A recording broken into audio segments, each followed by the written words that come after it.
അതിന്റെ ഷെഡിന്റെ പണി ഏതാണ്ട് പകുതിയാക്കി വെച്ചിട്ടുള്ളൂ. ഞാൻ ഇവനെ നോക്കിയിരിക്കുകയാണ്. ഇവനാണ് ഇതിന്റെ കക്ഷികൾ. കൂണ് എന്ന് പറയുന്ന ഒരു ഭക്ഷ്യവിഭവം വളരെ പുരാതന കാലം തൊട്ട് തന്നെ നമ്മുടെ അമ്മമാരും നമ്മളുടെ മുത്തശ്ശിമാരും ഒക്കെ നമ്മുടെ പറമ്പിലുണ്ടാകുന്ന കൂണ് അല്ലേ.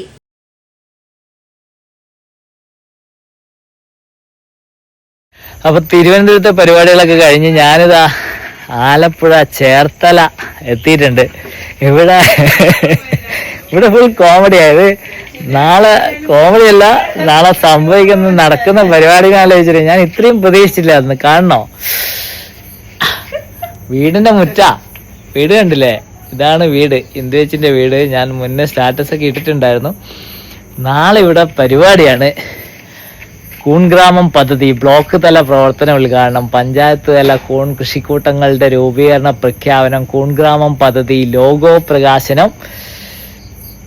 പിന്നെ 2024 നവംബർ 29 വെള്ളിയാഴ്ച രാവിലെ 10 മണിക്ക് ശ്രീമതി ഇന്ദുലേഖ തോട്ടിപ്പറമ്പിന്റെ വസതിയിൽ വെച്ചിട്ട് കൃഷി മന്ത്രിയുടെ വക നാളെ പരിപാടിയാണ്. ഞാൻ പന്തലൊക്കെ ഇടുമെന്ന് വിചാരിച്ചു, പക്ഷെ ഇത് മറ്റേ കല്യാണ വീട് പോലെ എന്താ സെറ്റപ്പ്.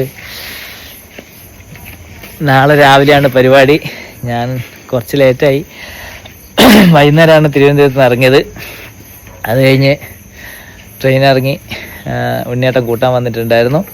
ചേർത്തല ഇറങ്ങി നേരെ ഇങ്ങോട്ട് വന്നു. ഗംഭീര പരിപാടി എന്ന് വെച്ചാൽ ഇങ്ങനെയുണ്ട്. അപ്പൊ ഇനി വീട്ടിൽ കയറട്ടെ. ഞാൻ വീട്ടിൽ വന്ന് ഇത് കണ്ടപാടുള്ള സന്തോഷത്തിൽ അങ്ങ് വീഡിയോ എടുത്തതാണ്. അപ്പൊ പരിപാടി നാളെ കാണാം.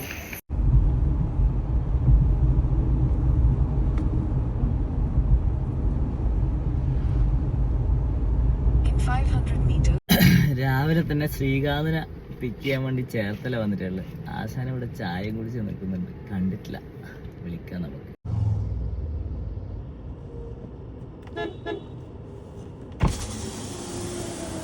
മകനെ,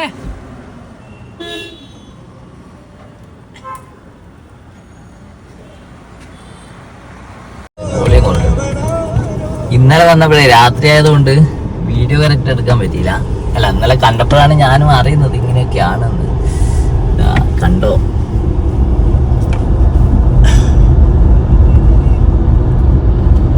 അലങ്കാരമൊക്കെ ചെയ്തിട്ടുണ്ട്. അങ്ങോളം നമ്മള് എന്താ പറയാ, ഇനെന്നല്ല പറയാ, ഇവര് കുരുത്തോല എന്ന് പറയും നമ്മുടെ നാട്ടിൽ. അലങ്കാരമൊക്കെ ഉണ്ട്.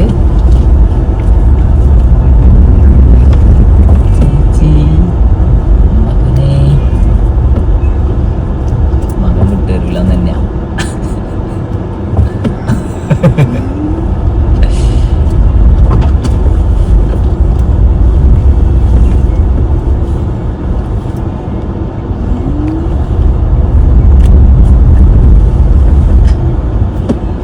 ഇതാണ് ഇന്നത്തെ പരിപാടി.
ഭക്ഷണശീലം പതുക്കെ മാറ്റാൻ തുടങ്ങി. ഇപ്പോൾ മലയാളികൾ എല്ലാവരും തന്നെ ഇപ്പോൾ മില്ലറ്റിലേക്ക് മാറുവാണ്. ധാന്യം പ്രശ്നമാണ് എന്ന് പറഞ്ഞ് നമ്മളെല്ലാവരും തന്നെ മില്ലറ്റിലേക്ക് തിരികെയാണ് ചെയ്യുന്നത്. കൂടുതലായിട്ട് കണ്ടുവരുന്ന ഒരു പ്രവണതയാണ് പറയുന്നത്. പക്ഷെ അതിൽ നമ്മൾ മനസ്സിലാക്കേണ്ട ഒരു കാര്യം, മില്ലറ്റിലും അടങ്ങിയിട്ടുള്ളത് ഈ പറഞ്ഞതുപോലെ കാർബോഹൈഡ്രേറ്റ്സ് തന്നെയാണ്. ഇപ്പോൾ നമുക്ക് അന്നജം വളരെ കൂടുതലായിട്ടുള്ള ഭക്ഷണമാണ് പലപ്പോഴും നമ്മളുടെ ആരോഗ്യത്തിന് പ്രശ്നമുണ്ടാക്കുന്നത് എന്നിരിക്കെ നമ്മൾ വീണ്ടും കൂടുതലായിട്ട് മില്ലറ്റ്, ചെറുധാന്യങ്ങൾ നമ്മുടെ നെല്ലിനെ അല്ലെങ്കിൽ മറ്റ് പ്രധാന ധാന്യങ്ങളെ അപേക്ഷിച്ച് ആരോഗ്യപ്രദമാണെങ്കിലും അവയിലും ഈ പറയുന്ന കാർബോഹൈഡ്രേറ്റിന്റെ അളവ് കൂടുതലാണ്. അപ്പോൾ നമുക്ക് വേണ്ടത് അന്നജത്തോടൊപ്പം മാംസ്യവും അതേപോലെ ഫൈബറുകളും വൈറ്റമിനുകളും മിനറലുകളും അടങ്ങിയ ഭക്ഷ്യശീലമാണ്. അപ്പോൾ അതിന് ഏറ്റവും കൂടുതൽ പ്രോട്ടീൻ നമുക്ക് നമ്മുടെ ഊർജം, പ്രധാനമായിട്ട് നമുക്ക് ഊർജത്തെക്കാൾ ഉപരി നമ്മുടെ എല്ലാ സ്ട്രക്ചർ, അതായത് ശരീരത്തിലെ നമ്മുടെ സെല്ലുകളുടെ നിർമ്മാണം ഉൾപ്പെടെയുള്ള എല്ലാ കാര്യങ്ങൾക്കും അത്യാവശ്യമായിട്ടുള്ളതാണ് പ്രോട്ടീൻ. അതേപോലെ തന്നെ നമുക്ക് വൈറ്റമിൻസും മിനറൽസും നമ്മുടെ ശരീരത്തിലെ ഉപാപചയ പ്രവർത്തനങ്ങൾ ശരിയായ രീതിയിൽ മെറ്റബോളിക് ആക്ടിവിറ്റീസ് നടക്കുന്നതിന് അത്യാവശ്യമായിട്ടുള്ള കാര്യങ്ങളാണ്. നമ്മളെ ആരോഗ്യം പ്രദാനം ചെയ്യുന്നതിന് ആവശ്യമായിട്ടുള്ള വസ്തുക്കളാണ്. ഇതെല്ലാം തന്നെ വളരെ ബാലൻസ്ഡ് ആയിട്ട് സമീകൃതമായിട്ട് നമ്മുടെ ഭക്ഷണത്തിൽ ഉൾപ്പെടുത്തുക എന്നുള്ളതാണ് നമ്മൾ ഏറ്റവും പ്രധാനമായിട്ട് ശ്രദ്ധിക്കേണ്ടത്. ധാന്യങ്ങളോടൊപ്പം നമുക്ക് ആവശ്യമായിട്ടുള്ള കാർബോഹൈഡ്രേറ്റ്സിനോടൊപ്പം പ്രോട്ടീൻസും വൈറ്റമിൻസും മിനറൽസും ആവശ്യത്തിന് ഫാറ്റും എല്ലാം കൂടി ഉൾപ്പെട്ട ഒരു ബാലൻസ്ഡ് ഡയറ്റിലേക്കാണ് നമ്മളിപ്പോൾ ശ്രദ്ധിക്കുന്നതും. നമുക്കിപ്പോൾ ഈ പറഞ്ഞതുപോലെ യൂട്യൂബിലെല്ലാം വളരെയധികം വീഡിയോസും ഒക്കെ അവൈലബിൾ ആണ്. പക്ഷേ നമ്മൾ എപ്പോഴും ശ്രദ്ധിക്കേണ്ട ഒരു കാര്യം, ഒരു ഡോക്ടറുടെ ഉപദേശമില്ലാതെ സ്വയം നമ്മൾ ഇത്തരത്തിലുള്ള തീരുമാനങ്ങൾ എടുക്കുന്നത് പലപ്പോഴും നമ്മളെ അപകടത്തിലാണ് ചാടിക്കുക എന്നും കൂടെ നമ്മൾ ഓർത്തിരിക്കുന്നതെന്ന്. അപ്പോൾ നമ്മളുടെ പദ്ധതി എന്ന് പറയുന്നത് കൂൺ ഗ്രാമം പദ്ധതിയാണ്. ഈ കൂൺ ഗ്രാമം പദ്ധതിയുടെ ബ്ലോക്ക് തല പ്രവർത്തന ഉദ്ഘാടനമാണ് ഇന്ന് ഇവിടെ നടക്കുന്നത്. ഇപ്പോൾ കൂണ് എന്ന് പറയുന്ന ഒരു ഭക്ഷ്യവിഭവം വളരെ പുരാതന കാലം തൊട്ട് തന്നെ നമ്മുടെ അമ്മമാരും നമ്മളുടെ മുത്തശ്ശിമാരും ഒക്കെ നമ്മുടെ പറമ്പിലുണ്ടാകുന്ന കൂണ്, അല്ലേ, മിന്നലുണ്ടാകുമ്പം, ഇടിമിന്നലുണ്ടാകുന്ന സമയത്ത് നമുക്ക് കൂണുണ്ടാകാറുണ്ട് ധാരാളം. അപ്പോൾ ആ കൂണൊക്കെ പറിച്ച് നമ്മളൊക്കെ ചെറിയ കാലത്ത്, ഞാനൊക്കെ ചെറുതായിരുന്ന കാലത്ത് നല്ല രീതിയിൽ വളരെ, എനിക്ക് എൻ്റെ ടേസ്റ്റും ഭയങ്കര ഇഷ്ടമായിരുന്നു. എൻ്റെ വീട്ടിൽ എൻ്റെ മുത്തശ്ശിയൊക്കെ അവർ ഒരു ഇറച്ചി മീൻ അങ്ങനത്തെ ഒന്നും കൂട്ടുന്ന ആൾക്കാരായിരുന്നില്ല. അതുകൊണ്ട് തന്നെയുള്ളൊരു പ്രശ്നം എന്ന് പറഞ്ഞാൽ നമുക്ക് പ്രോട്ടീൻ കുട്ടികൾക്ക് കിട്ടണം എന്നുണ്ടെങ്കിൽ ഇത്തരത്തിലുള്ള പ്രോട്ടീൻ റിച്ച് ആയിട്ടുള്ള എന്തെങ്കിലും ഒരു ഫുഡ് വേണം എന്നുള്ള ആ ഒരു ചിന്ത കൊണ്ടായിരിക്കാം നമ്മളുടെ മുത്തശ്ശിമാരൊക്കെ നമുക്ക് അന്ന് തന്നുകൊണ്ടിരുന്ന ഒരു രൂപമാണ് കൂണെന്ന് പറയുന്നത്. പക്ഷെ അന്നത്തെ കൂണിൻ്റെ ഒരു ലഭ്യത എന്ന് പറയുന്നത് ഇതുപോലെ വല്ലപ്പോഴുമാണ്. വല്ല സമയത്തും നമുക്ക് ഇതേപോലെ കിട്ടിയാലായി. അതുകൊണ്ട് തന്നെ അതിന് നമുക്ക് രുചി കൂടുതലായിട്ടും തോന്നിയിട്ടുണ്ടായിരുന്നു. നമുക്കത് പഞ്ചായത്ത് 10-ാം വാർഡിൽ ഇതുപോലുള്ള യൂണിറ്റുകൾ ഉണ്ടായിട്ടുണ്ട്. എന്നാൽ നേരത്തെ ഇവിടെ സൂചിപ്പിച്ച പോലെ അത് പെട്ടെന്ന് ഇല്ലാതാകുന്ന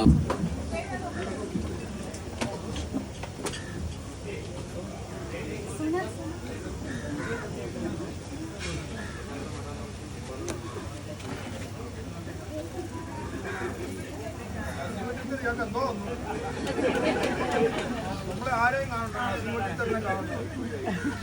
എന്തോ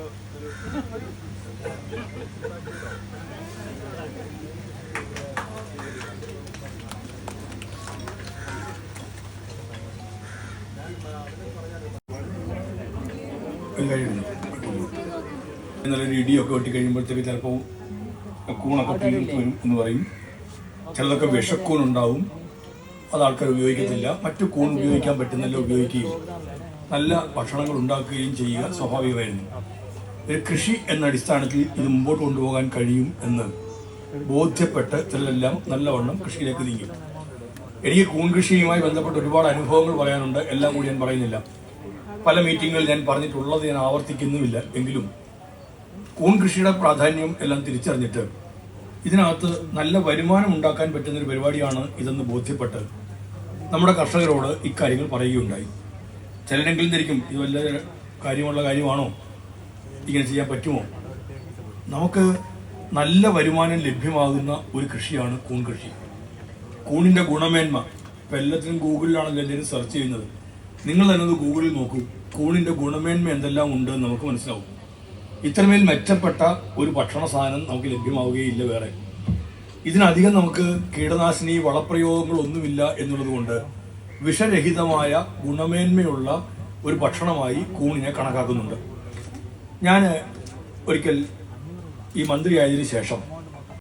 കൃഷി വകുപ്പ് ഒരു പരിപാടി ഞങ്ങൾ ഇട്ടു. അത് കൃഷി ദർശൻ എന്നായിരുന്നു. ഒരു കാർഷിക ബ്ലോക്കിൽ എല്ലാ പഞ്ചായത്തിലുള്ള പ്രധാനപ്പെട്ട കൃഷിയിടങ്ങൾ മന്ത്രി അടക്കമുള്ള മുഴുവൻ ഉദ്യോഗസ്ഥരും പോയി കാണുകയാണ്. കൃഷിയിടം കാണാനുള്ള കൊതികൊണ്ട് പോകുന്നതല്ല, കർഷകരുമായുള്ള ആശയവിനിമയമാണ്. ഒരു ദിവസം മുഴുവൻ അതിനാണ്.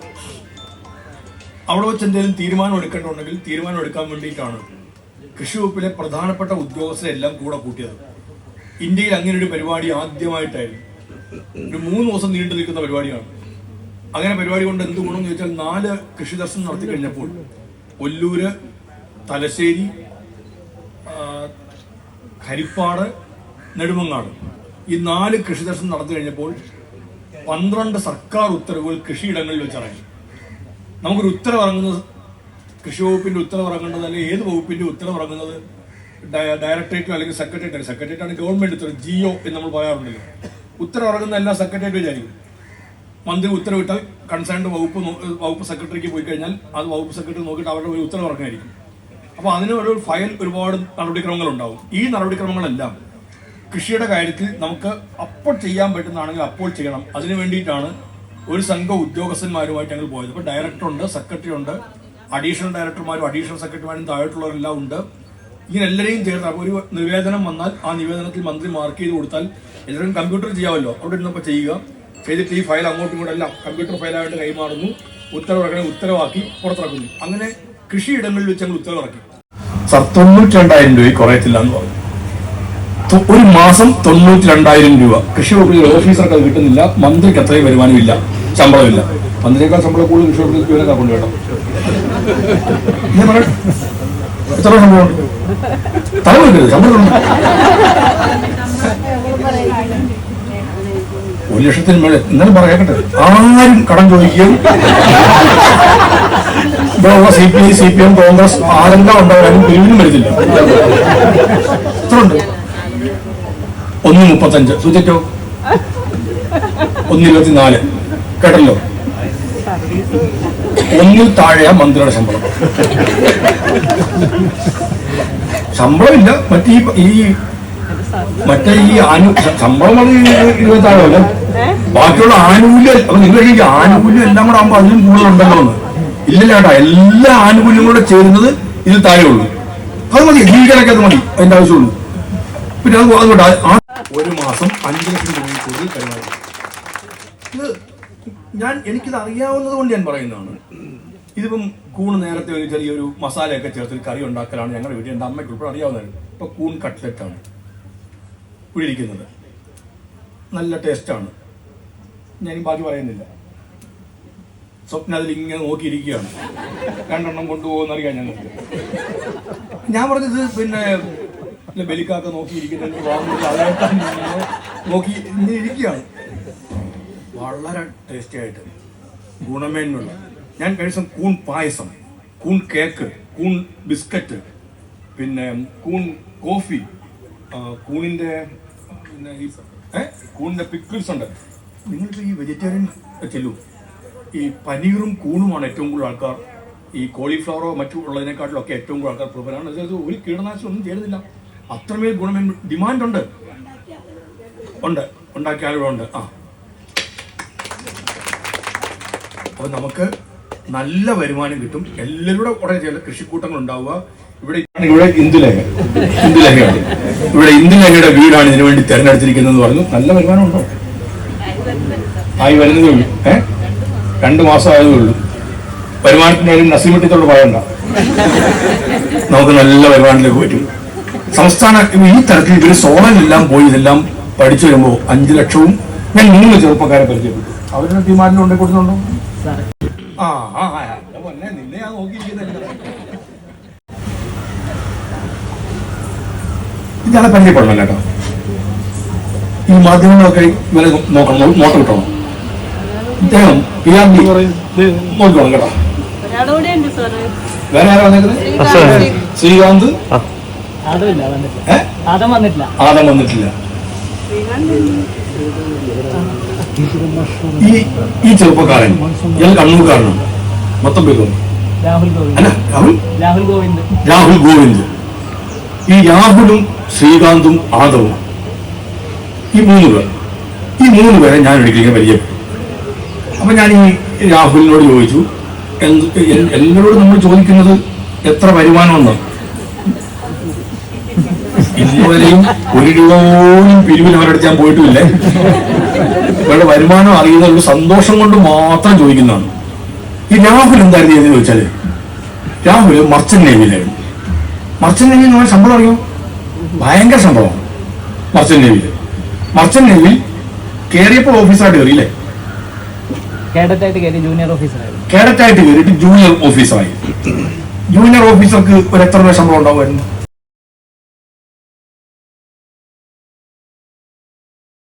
കയറുമ്പോഴാണ് രാഹുൽ കോവിഡിനെ തുടർന്ന് വീട്ടിലെത്തിയത്. അമ്മയ്ക്ക്, ഞാൻ ഈ പറയുന്ന എന്റെ ഓർമ്മയിൽ നിന്ന് പറയുന്നതാണ്, എന്തെങ്കിലും തെറ്റുണ്ടെങ്കിൽ തിരുത്തിക്കോണം, ഇല്ലെങ്കിൽ ഞാൻ ഒരു യാഥാർത്ഥ്യം പറഞ്ഞാണ്. അമ്മയ്ക്ക് കൂൺ കൃഷി ഉണ്ടായിരുന്നു. അമ്മയെ സഹായിക്കാൻ തീരുമാനിച്ചു. താല്പര്യപൂർവ്വമാണോ താല്പര്യമില്ലാതാണോ അമ്മയെ സഹായിക്കേണ്ടി വന്നു. കാരണം 2 ലക്ഷം രൂപ ശമ്പളക്കാരൻ വന്നിട്ട് കൂണിന്റെ കൃഷിയുടെ ചെയ്യേണ്ട ഒരാവശ്യമില്ലണ്ടോ? ഇല്ല. എന്നിട്ട് ഒന്നുകൂടെ കഴിച്ചോണം കേട്ടോ. 2 ലക്ഷം രൂപ പ്രതിമാസം ശമ്പളമുള്ള കോവിഡ് കഴിഞ്ഞ ഉടനെ തിരിച്ച് വീണ്ടും ജോലിക്ക് പോകേണ്ടതാണ്. അമ്മയെ സഹായിക്കാൻ നിന്ന രാഹുൽ എന്ത് ചെയ്യുന്നു ചോദിച്ചാൽ, രാഹുലിന് ഇത് കൊള്ളാമല്ലോ എന്ന് തോന്നി. രാഹുൽ ഇതിന്റെ അമ്മ കണക്ക് കൂട്ടിയതിനേക്കാൾ കൂടുതൽ കണക്ക് രാഹുൽ കൂട്ടി. അമ്മയ്ക്ക് അത്രയും വലിയ ഇതൊന്നും ഇല്ലായിരുന്നുകൊണ്ട് അമ്മ കൊച്ചു കൊച്ചു കണക്കുകൾ കൂട്ടി ഇങ്ങനെ പോയതായിരുന്നു. രാഹുൽ പക്ഷെ അതിനകത്തെ ഒരു വലിയ കണക്ക് കൂട്ടൽ രാഹുൽ നടത്തി. രാഹുൽ ആ കണക്ക് കൂട്ടൽ നടത്തിയിട്ട് ആദ്യം തീരുമാനിച്ച കാര്യം എന്താ പറയുക? ജോലി രാജിവെക്കാനാണ്. ഇനിയും എത്ര വർഷം ഇനിയും വീണ്ടും ആ സർവീസിൽ തുടരാമെന്ന് ആലോചിച്ച് നോക്കണം. മർച്ചന്റ് നേവി ഇപ്പൊ എത്ര വയസ്സുണ്ട് രാഹുലെ? ഇപ്പൊ 34 വയസ്സുണ്ട്. അപ്പൊ എത്ര വർഷം വരെ അവിടെ ചെയ്യാമായിരുന്നു? 50 വയസ്സ് വരെ ചെയ്യാമായിരുന്നു. അപ്പൊ 34 കഴിഞ്ഞാൽ തന്നെ പിന്നെയും എത്ര ഉണ്ടെന്ന് നിങ്ങൾ ആലോചിച്ച് നോക്കുക. 16 വർഷം പിന്നെയും ഉണ്ട്. ഇപ്പൊ 34 ആയിട്ടുണ്ടെങ്കിൽ അപ്പോൾ ഒരു രാജിവെക്കുന്നതിന് മുമ്പാണെങ്കിൽ 10 വർഷം സർവീസ് വീണ്ടും ബാക്കി നിൽക്കുന്നു. 50 വർഷം കഴിഞ്ഞാൽ അത് തുടരാം. 50 വർഷം കഴിഞ്ഞ് 50 വർഷം പെൻഷൻ പ്രായം പിരിച്ചുവിടുന്നില്ലല്ലോ. 50 വർഷം വരെ ജോലി ചെയ്യുന്ന ഒരാൾ പറഞ്ഞത് 50-60 വരെ ജോലി ചെയ്യുന്ന ആൾക്കാരെ എനിക്കറിയാം. അപ്പൊ 10-20 വർഷത്തിൽ 25 വർഷത്തിൽ ഇനിയും സർവീസ് ഉണ്ട്. രണ്ടിൽ നിന്നുള്ളത് കൂടി വരികയും ചെയ്യും. ആ ജോലി ആദ്യം രാജിവെച്ചിട്ട് രാഹുലും ശ്രീകാന്തും രാഹുൽ സ്വമേധയാ ഈ പരിപാടിയിലേക്ക് ഇറങ്ങി, കൂൺ കൃഷിയിലേക്ക് ഇറങ്ങി. ഞാൻ ബന്ധപ്പെട്ട് ഈ കഥയെല്ലാം പറഞ്ഞപ്പോൾ ഞാൻ ഈ രാഹുലിനോടും ശ്രീകാന്തിനോടും ആദരനോട് ചോദിച്ചു, നിങ്ങൾക്കൊരു എന്ത് വരുമാനം ഉണ്ടെന്ന് ചോദിച്ചു. ഇതേപോലെ തലയും കുളിച്ചിരിക്കുക. ഉണ്ടെന്നില്ല, ഉണ്ട് സാർ എന്ന് പറഞ്ഞു. ഞാൻ പറഞ്ഞു ആയിക്കോട്ടെ, ഒരു വേറെ പ്രശ്നവുമില്ല, എത്ര ഉണ്ടെന്ന് ചോദിച്ചു. 15 ലക്ഷം രൂപയിൽ കൂടുതലുണ്ട് സാർ എന്ന് പറഞ്ഞു. ശരിയോ തെറ്റോ? അതെ, 15 കൂടുതലുണ്ട്. 25 മേലെയുണ്ട്. ടേണോവർ 25. ഇതിന് കുറേ ഐറ്റം ഇറക്കി. ഒരു ചെറിയ ബോക്സ്, ഈ വലിപ്പത്തിലൊരു ബോക്സ്, ഒരു പെട്ടി. ആ പെട്ടിയുടെ ഒരു ഭാഗം പേപ്പറാണ്. അത് തുറന്നു കഴിഞ്ഞാൽ സ്പ്രേ വെള്ളമാണ്, അടിച്ചു കൊടുത്താൽ മതി. കൂടിങ്ങനെ വെച്ചുകൊണ്ടിരിക്കും, ഒന്നുകൊണ്ടിരിക്കും. ഞാൻ എൻ്റെ ഓഫീസിൽ കൊണ്ടുവച്ചു. അത് കുറച്ച് എടുക്കുകയൊക്കെ ചെയ്യും. ഒരുപാട് വെറൈറ്റി സംഭവം ചെയ്തിട്ടുണ്ട്. ഞാനിപ്പം ചേർത്തല എൻ്റെ വീട്ടിൽ ഞാനിപ്പോൾ ഷെഡ് അടിച്ചിട്ടുണ്ട് കൂൺ കൃഷിയിലേക്ക്. അതിന്റെ ഷെഡിന്റെ പണി ഏതാണ്ട് പകുതിയാക്കി വെച്ചിട്ടുള്ളൂ. ഞാൻ ഇവരെ നോക്കിയിരിക്കുകയാണ്. ഇവരാണ് ഇതിന്റെ കാശില്ല. ഞാൻ കൈക്ക് ഇവിടെ ചില പിടിച്ചു തന്നെയാണ്. അപ്പൊ ഞാൻ പറഞ്ഞത് ഈ രാഹുലും ശ്രീകാന്തും ആദമും ഇവരെല്ലാവരും ഈ രംഗത്തേക്ക് ഇറങ്ങിയിട്ട് നമുക്കുള്ള പ്രോഡക്റ്റ് എന്തൊക്കെയാണുള്ളത്? വെറൈറ്റിയുണ്ട്.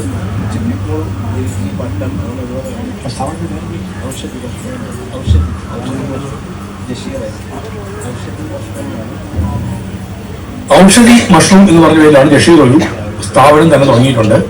3-4 ഇനങ്ങളിൽ ഒരുപാട് ഔഷധക്കൂണുകളുണ്ട് കേട്ടോ. ഒരുപാട് ഔഷധക്കൂണുകളുണ്ട്. ഇതെല്ലാം ഇറക്കിയിരിക്കുന്നത്. അപ്പൊ ഇനിയും നമ്മുടെ അരൂരിലുള്ളൊരു സ്ത്രീ ഉണ്ട്. പിന്നെ അവര് ഷൈലി ഹൈദരാബാദിൽ പോകുമ്പോൾ ഷൈലി ഹസ്ബൻഡ് ബാങ്ക് ഓഫീസറായിരുന്നേ അല്ലെ? മനോരമ. അപ്പൊ ഇവരെങ്കിലും അതിഭയങ്കരമായി ലാഭകരമായി ഇതിനെ കൊണ്ടുപോകും. ഞാൻ പറഞ്ഞത് മുഹമ്മയിലെ കൂൺ ഗ്രാമം, ചേർത്തല കൂൺ ഗ്രാമം പദ്ധതി നമ്മൾ മുഹമ്മയിൽ തുടങ്ങുന്നത് ഏതോ ഒരു പരിപാടി ഇങ്ങോട്ട് പോകുന്നു എന്നതിൽ കാണരുത്. നമുക്ക് ഇതിന്റെ കൃഷിക്കൂട്ടങ്ങളായി കൂൺ ഉൽപ്പാദിപ്പിച്ച് നമുക്ക് വിൽപ്പന നടത്താൻ പറ്റും. കൂടുതൽ പ്രോഡക്റ്റുകൾ ഉണ്ടാക്കാൻ പറ്റും. മൂല്യവർദ്ധിത ഉൽപ്പന്നങ്ങൾ ഉണ്ടാക്കാൻ പറ്റും. നമ്മുടെ വീടുകളിലെ ചടങ്ങുകൾക്കുൾപ്പെടെ നമ്മൾ ഇതിനൊരു പാചകത്തിന്റെ പരിശീലനം കിട്ടുന്ന ആൾക്കാരുണ്ട് എങ്കിൽ നമുക്ക് കൂൺ കട്ട്ലറ്റും കൂൺ കേക്കും കൂൺ പായസവും ഒക്കെ നമുക്ക് ഇതിന്റെ ഭാഗമായി നമുക്ക് വിപണിയിൽ ഇറക്കാൻ പറ്റും. ചെറുതും വലുതുമായ നമ്മുടെ വീടുകളിലൊക്കെ ചടങ്ങുകൾക്ക് നമുക്ക് ഇതിനെ ഉൾക്കൊള്ളിക്കാൻ പറ്റും. ഇപ്പൊ ക്രിസ്മസ് ഒക്കെ ആയി കേക്കുകളൊക്കെയാണ് എങ്ങനെ ഉണ്ടാക്കുന്ന ഒരു പിടിയും പലർക്കും ഇല്ല. ഭക്ഷണത്തിന്റെ കാര്യത്തിൽ ഗൗരവം കാണിക്കണം. ഗൗരവം കാണിക്കാതെ ഭക്ഷണം കഴിക്കുന്നതിന്റെ രോഗങ്ങൾ വലിയ പ്രതിസന്ധിയൊക്കെ നമുക്ക് എത്തുകയാണ്. ഷാജഹാൻ ചേട്ടൻ ഈ നടന്നില്ല വരുമ്പോൾ ഇത്രയും പ്രാധാന്യം ഉണ്ട് ഈ പരിപാടിക്കൊന്നും തോന്നുന്നുണ്ടായിരുന്നോ? ഇല്ല. ഉണ്ടായിരുന്നോ? ഇല്ല. എല്ലാവരുടെയും മനസ്സിൽ അങ്ങനെയാണ്. നമുക്ക് ഇത്രയും ഒരു വരുമാനകരമായ, എന്നോടെങ്കിലും ചോദിച്ചു എന്തോ ഈ കാർ ഷെഡാണോ എന്ന് ചോദിച്ചു. ഞാൻ പറഞ്ഞു ഓ എന്ന് പറഞ്ഞു. അപ്പൊ സ്റ്റെപ്പൊക്കെ കിട്ടിയപ്പോൾ കാർ ഷെഡില്ലേ? ഞാൻ പറഞ്ഞു ഒരു 3-4 പട്ടിക്കുട്ടിയെ വളർത്തിയ കൊള്ളാവുന്നുണ്ടെന്ന് പറഞ്ഞു. പിന്നെ എല്ലാവർക്കും മനസ്സിലായതോ അതൊന്നും അല്ലെന്ന് മനസ്സിലായി. ഞാൻ പറഞ്ഞത് നമുക്ക് ഇറക്കണം. ചേർത്തല കൂൺഗ്രാമം കുറേയേറെ പേർക്ക് തൊഴിൽ കൊടുക്കുന്ന, വരുമാനം ഉണ്ടാവുന്ന ഒരു പദ്ധതിയായിട്ട് നമുക്ക് മുമ്പോട്ട് പറ്റും. വലിയ മുതൽ മുടക്കില്ലാതെ മുമ്പോട്ട് പറ്റും. ഈ ശ്രീകാന്തും ഇവരെല്ലാം ഇതിലൊക്കെ ഉള്ളവരെല്ലാം ഉണ്ട്. നമ്മൾ നല്ലവണ്ണം സഹായിക്കാൻ പറ്റും. ഇന്ത്യയിലേക്ക് ഇവിടെ തുടങ്ങുന്നു. നമുക്കൊരു നിശ്ചിത എല്ലാവരും കൂടെ നാളെ കൂൺ കൃഷിയിലേക്ക് ഇറങ്ങണം എന്നല്ല. കൃഷിക്കൂട്ടങ്ങൾ നടത്തി ഇല്ലെങ്കിൽ കൂൺ കുറച്ച് കൃഷി ചെയ്തിട്ട് ഇതിനകത്തുനിന്ന് ഒരു ടീം ഉണ്ടാവുക, കൂണിന്റെ പായസം ഉണ്ടാക്കുന്ന ഒരു കൃഷിക്കൂട്ടം ഉണ്ടാവുക, അല്ലെങ്കിൽ കുടുംബ അയൽക്കൂട്ടം എന്തും ഉണ്ടാക്കുക, ഉണ്ടാക്കിയിട്ട് കൂണിന്റെ പായസം അല്ലെങ്കിൽ കൂണിന്റെ കേക്ക്, അതിന്റെ വരുമാനം ആ തരത്തിൽ പോട്ടെ. അങ്ങനെ നമുക്ക് വിവിധങ്ങളായ മൂല്യവർദ്ധിത ഉൽപ്പന്നങ്ങൾ ഉണ്ടാക്കാൻ കഴിയുന്ന സമയമാണ്. ഇപ്പൊ കൂൺ കോഫി അടക്കം കയറ്റി അയക്കുകയാണ് അല്ലെ? ലാലു കൊല്ലത്തുനിന്ന് കൂൺ കോഫി കയറ്റി അയക്കുകയാണ്. എന്തൊരു ഡിമാൻഡ് ഉണ്ടല്ലോ കൂൺ കോഫിക്ക്. എല്ലാ ആരോഗ്യത്തിന് ഏറ്റവും ഗുണകരമായ സാധനമാണ്. ഇപ്പൊ കൂൺ സൂപ്പ് പലയിടങ്ങളിലും ഏറ്റവും ഹോട്ടലുകളിൽ ഏറ്റവും നല്ല പ്രാധാന്യം ഉപയോഗിക്കുന്ന ഒന്നാണ്. ഇതൊക്കെ നമുക്ക് ഉപയോഗിക്കാനും പറ്റും, ആരോഗ്യത്തിന് ഗുണമാണ്. ഇനി കൂടുതലൊന്നും പറയുന്നില്ല. കൂൺ ഗ്രാമം എന്നുള്ളത് ഏറ്റവും വലിയൊരു പരിപാടിയായിട്ടാണ് കാണുന്നത്. ആ കൂൺ ഗ്രാമം നമുക്ക് നല്ല വരുമാനം ഉണ്ടാക്കാനും പറ്റും. ആ വരുമാനത്തിന് വേണ്ടി ഇതിനെ ഉപകരിക്കുന്ന തരത്തിലേക്ക് ഈ പദ്ധതി നമുക്ക് മാറ്റിക്കൊണ്ടു പോകണം എന്ന് മാത്രം നിങ്ങളുണ്ട്. കൂണിന്റെ കാര്യത്തിൽ നമുക്കൊരു കൂൺ മേള, കൂൺ ഭക്ഷ്യമേള നമുക്ക് കരപ്പുറം കാർഷിക മേളയുടെ കാഴ്ചകളോടനുബന്ധിച്ച് നമുക്കൊരു കൂൺ ഭക്ഷ്യമേള കൂടി സംഘടിപ്പിക്കണം. മില്ലറ്റ് കൂൺ ഭക്ഷ്യമേള സംഘടിപ്പിക്കണം എന്നാണ് ഉദ്ദേശിക്കുന്നത്. അത് നമുക്ക് ഇങ്ങനെ ഉണ്ടാക്കുന്നവർക്ക് നല്ല വിൽപ്പന നടക്കാൻ വേണ്ടിയിട്ടാണ് അത്തരമൊരു സംരംഭത്തെ നമ്മൾ ഒരുക്കുന്നത് എന്നുകൂടി പറഞ്ഞുകൊണ്ട് നിറഞ്ഞ സന്തോഷത്തോടുകൂടി ഈ പരിപാടി ഔപചാരികമായി ഉദ്ഘാടനം ചെയ്തുകൊണ്ട് ഞാൻ എൻ്റെ വാക്ക് അവസാനിപ്പിക്കുന്നു. നന്ദി, നമസ്കാരം.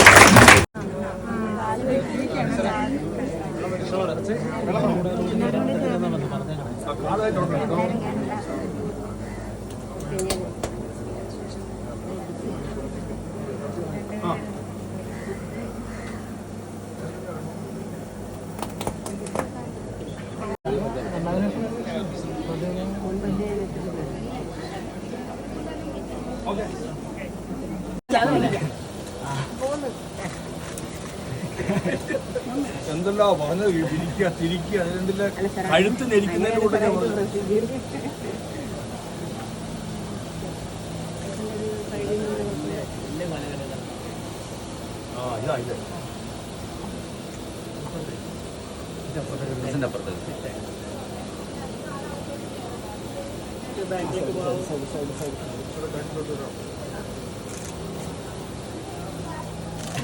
പഠിച്ചു കൊണ്ടുപോകും കേട്ടോ. 200 കേട്ടോ.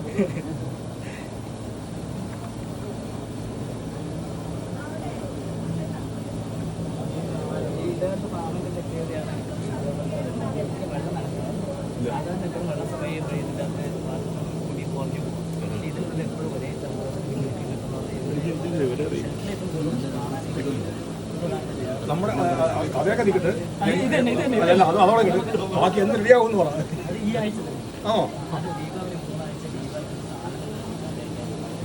ദീപാവലി കഴിഞ്ഞില്ലേ? അയച്ചു ഉണ്ട്. ഇന്ത്യയിലേക്ക് ഒരു ചെറിയ ബൈക്കുള്ളൂ നമുക്ക് കേട്ടോ, മേടിക്കണം. അതെ അതെ, ഇവിടെ താമസിച്ച ഇതുമൂലമാണ് എൻ്റെ അവിടെ ഇതായിപ്പോയത്. പോകുന്നാട്ടെ.